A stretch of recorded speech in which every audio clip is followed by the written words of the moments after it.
बाबा साहब भीमराव अम्बेडकर का जन्म दिवस के शुभ अवसर पर हम लोग अम्बेडकर माह, ये पवित्र अम्बेडकर माह, जिसको तहे दिल से और इस पवित्र भूमि पे सभी अपना अपना कीमती समय दिए हैं। आपको बहुत बहुत साधुवाद। बहन बेटियों को, हमारी बहन, हमारे साथी सभी लोग सुचारू रूप से इस मिशन को आगे बढ़ा रहे हैं। हमें तहे दिल से एक साथ होने की सख्त आवश्यकता है। हमारा समाज बहुत अलग विलग, बिखरता या बटा जा रहा है। ये बड़े खेद की बात है और ये समस्याएं आगे और होती रहेंगी यदि आप इसमें चूक करते हैं तो।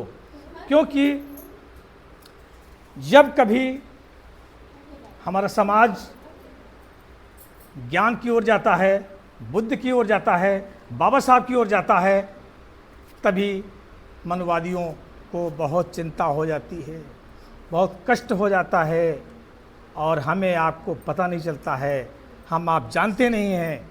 ये बड़ी दुख की बात है। अभी इस समय कलयुग की बात जो कही जाती है, ये बड़ी विडंबना है। इसका अर्थ भी बता दूंगा क्या। फर्स्ट में जो सतयुग की बात जो थी, सतयुग, द्वापर, त्रेता और फिर कलयुग, 4 पॉइंट पे बात कर लूँगा। सतयुग मतलब आप लोग सभी बताएं, जानते होंगे, बहुत ढंग से जानते होंगे सतयुग किसे कहते हैं, सतयुग क्यों, क्या है। सतयुग में क्या होता था? ब्राह्मण पढ़ता था, लेकिन ब्राह्मण पढ़ सकता था, पढ़ा सकता था, बाकी लोग ना पढ़ सकते थे और ना पढ़ा सकते थे। ये था सतयुग। फिर होता है द्वापर युग। द्वापर में क्या होता था? ब्राह्मण पढ़ सकता है, क्षत्रिय पढ़ सकता मगर पढ़ा नहीं सकता। द्वापर युग। त्रेता युग क्या हुआ? ब्राह्मण पढ़ सकता है, वैश्य पढ़ सकता है लेकिन पढ़ा नहीं सकता। मस्ट बात सबसे आती है कलयुग। देखिए कितनी विडंबना की बात है। कलयुग में क्या हो गया है और किस शब्द से हमें मारा जाता है? शब्दों की मार है इसमें, बाकी कुछ नहीं।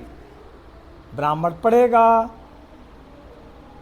उसका था कि और कोई नहीं पढ़ेगा, लेकिन इसमें हो बाबा साहब ने इस संविधान दे दिया, इसके अंतर्गत आप सभी लोग पढ़ेंगे, पढ़ाएंगे, पढ़ेंगे, पढ़ाएंगे।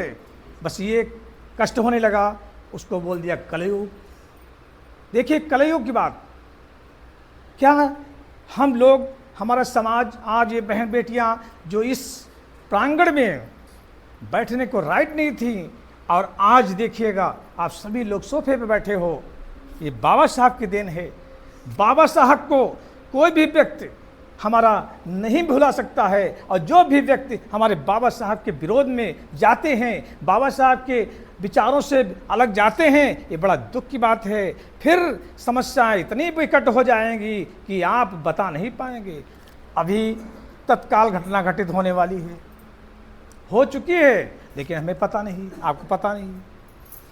बेटे जानती होगी एडवोकेट है, मैं PL वर्मा एडवोकेट मैं भी हूँ।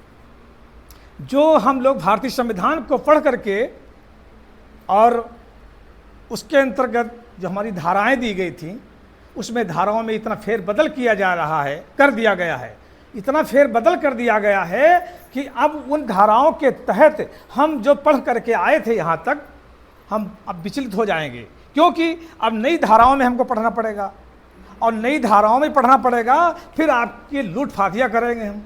कौन? हम, मतलब हमारा भाई करेगा, तुम समझ ही नहीं पाओगे। 302 क्या होता है, 304 क्या होता है, 323, 506 क्या होता है, पता नहीं। इस तरीके से हमारे संविधान को मिरोड़ करके, और ये संविधान इसीलिए खत्म कर दिया गया, खत्म किया जा रहा है कि जो संविधान की हमारी जो धाराएं थी, बाबा साहब ने कितनी धाराएं सुंदर सुंदर लिखी थी, और बाबा साहब ने जो धाराएं लिखी थी वो बुद्ध धम्म पर आधारित थी। बुद्ध धम्म ये एक बहुत ही सुंदर धम्म, जैसे जैसे भगवान बुद्ध का धम्म में 5 सील जो दिए गए थे, 5 सील ये थे, और मैं यहाँ शो करता हूँ कहाँ पे बैठा दिया गया एकदम, और कौन बैठाएगा? बाबा शाह ने बैठाया। 5 सील, प्लीज बैठ जाइए। एक सील आपका पाणातिपाता बेरमणि शिखन समादयामि, ये सील कौन? बुद्ध ने दिया, और ये सभी को दिया। बाबा साहब ने इस सील को गंभीरता से समझा।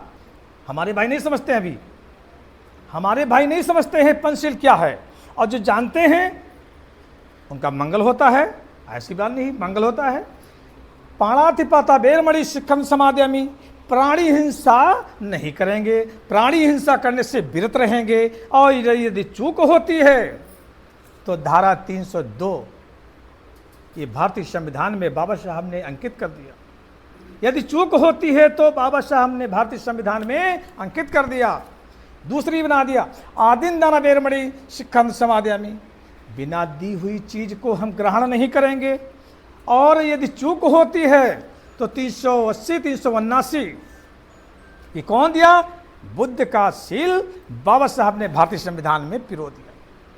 तीसरा, कामेश उच्चाचारा बेरमणि शिखम समादयामि, हम जैसे अपनी बहन बेटियों को मानते हैं वैसे और बेटियों को हम स्वीकार करते हैं कि हमारी बेटियां हैं, हमारी बहनें हैं, हमारी माताएं हैं। और यदि कोई इस सील को भंग करता है तो 354 भी लगता है, 376 भी लगता है। 354 में सजाएं होती हैं, 76 में सजाएं होती हैं। ये सील बुद्ध का है। चौथा सील, मूषावदा बेरमणि शिखम समादयामि, अपने मुख से हम किसी को गलत शब्दों का प्रयोग नहीं करेंगे। अगर दादा है तो दादा कहेंगे, बहन है तो बहन कहेंगे, भाई है तो भाई कहेंगे, और यदि इधर उधर की बात करते हैं हम तो धारा 420 लगती है। ये सब निरोड़ कर रख दी गई, 420 लगती है। 420 में जेल जाना पड़ेगा, सजाएं होगी। ये बुद्ध का सील है। 5वां सील बड़ा महत्वपूर्ण है, किशोरा मेराई मज्ज पामंद ठाना बेरमणि शिखन समादयामि। ये कितना सील, लेकिन हमारा समाज सबसे ज़्यादा इसी सील को भंग किया है, और तमाम मुकदमे न्यायालय में देख रहा हूँ कि हमारे समाज के चल रहे हैं। हमारा समाज लुटता जा रहा है, हमारा समाज इस तरीके से दयनीय दशा में पहुँच रहा है। लेकिन हमारे साथी और जो मेरे समाज के साथी हैं एडवोकेट लाइन में, वो भी शराब पीते हैं। अब जब वो भी पिएंगे तो हमारी बात न्यायालय में कौन कहेगा? हमारी बहन की बात न्यायालय में कौन कहेगा? हमारे भाई की बात न्यायालय में कौन कहेगा? हम कहाँ जाएं? इसलिए तो हम समय ज़्यादा नहीं लेंगे, बोलना बहुत कुछ है और अगली बार बोला जाएगा। जय भीम, जय मूल निवासी, जय संविधान।